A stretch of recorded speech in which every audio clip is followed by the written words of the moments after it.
یار ایک گلاس بنا کر دو اور ایک گلاس میری بیوی کو دو۔ اس لڑکی کا شوہر فوراً اٹھا اور اسی بوتل کے 2 پیک بنا کر ہمارے سامنے رکھ دیے۔ اس کے انداز میں ایک عجیب سی خدمت اور خوشی تھی۔ وہ بار بار ہماری طرف دیکھ رہا تھا، کبھی پلیٹ میں کھانا ڈال کر دیتا، کبھی گلاس بھر کر رکھ دیتا۔ رات گہری ہو چکی تھی، محفل چل رہی تھی، لیکن مجھے نیند سی آنے لگی۔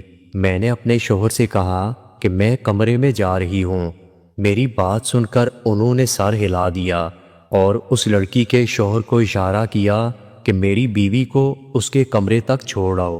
وہ میرے ساتھ آیا، ہم دونوں ہال سے باہر آئے۔ کمرے تک پہنچنے پر میں نے اس کا شکریہ ادا کیا، لیکن وہ اصرار کرنے لگا کہ اندر تک چھوڑ کر جائے گا۔ میں اس کی بات سن کر خاموش رہی اور وہ اندر آ گیا۔ میں صوفے پر بیٹھ گئی، وہ بھی قریب بیٹھ گیا۔ بڑے نرمی سے پوچھا، میڈم آپ تھک گئی ہیں؟ میں نے ہلکی آواز میں کہا، ہاں ذرا تھکن ہے۔ اس نے میری بات سن کر مسکراتے ہوئے کہا، اگر آپ اجازت دیں تو میں آپ کی ٹانگیں دبا دوں۔ میں نے دل ہی دل میں سوچا کہ کیا حرج ہے۔ میں نے سر ہلا دیا۔ اس کے ہاتھ میرے پاؤں پر تھے، نرمی سے دبانے لگا۔ دباؤ بڑھتا گیا تو میرے بدن میں عجیب سی لہر دوڑ گئی۔ وہ کچھ دیر تک ٹانگیں دباتا رہا اور میں خاموشی سے سب برداشت کرتی رہی۔ وقت کا احساس نہیں ہوا۔ پھر وہ اٹھا اور بڑے ہلکے سے کہا، شکریہ میڈم، گڈ نائٹ، اور دروازے سے باہر نکل گیا۔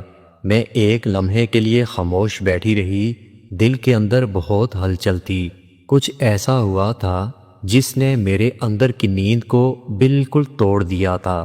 کچھ دیر کے بعد میرا شوہر کمرے میں آیا۔ میں نے کچھ نہ کہا، میں بس لیٹ گئی، لیکن دل میں وہ لمحہ بار بار آ رہا تھا۔ اس رات کے بعد میرے دل میں ایک عجیب بے چینی رہنے لگی۔ وہ لمحہ بار بار یاد آتا، جیسے میرے بدن پر اب بھی اس کے ہاتھوں کی گرمی باقی ہو۔ میرے شوہر کے ساتھ سب کچھ ویسا ہی تھا، لیکن اندر کہیں نہ کہیں ایک نئی دنیا کا دروازہ کھل چکا تھا۔ اگلے دن ناشتے کی میز پر وہ عورت اور اس کا شوہر بھی آ گئے تھے۔ وہ دونوں بڑے خوشگوار موڈ میں تھے۔ وہ عورت ہنسی مذاق کر رہی تھی۔ اس کا شوہر کبھی میرے شوہر سے بات کرتا تو کبھی میری طرف دیکھ لیتا۔ اس کی آنکھوں میں کچھ ضرور تھا جو صاف کہہ رہا تھا کہ وہ رات صرف ایک آغاز تھا۔ چند دن ایسے ہی گزر گئے۔ پھر وہ عورت کبھی میرے کمرے میں آتی، ہم عورتوں والی بات کرتے۔ وہ بڑی بے تکلف ہو چکی تھی۔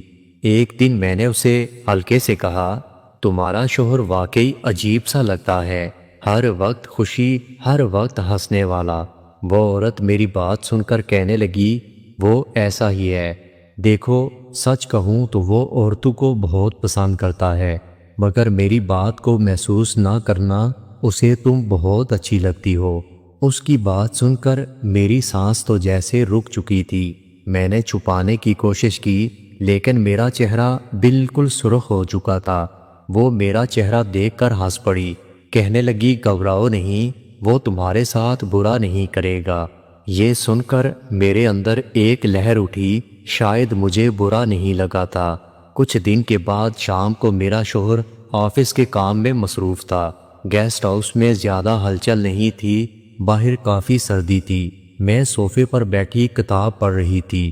اسی وقت دروازہ ہلکے سے کھلا، دیکھا تو وہ اندر آیا۔ اندر آنے کے بعد کہنے لگا، میں اندر آ جاؤں؟ میں نے مسکرا کر کہا کہ تم آ جاؤ۔ وہ کمرے میں آ کر صوفے کے دوسرے کنارے پر بیٹھ گیا، پھر دھیرے سے بولا،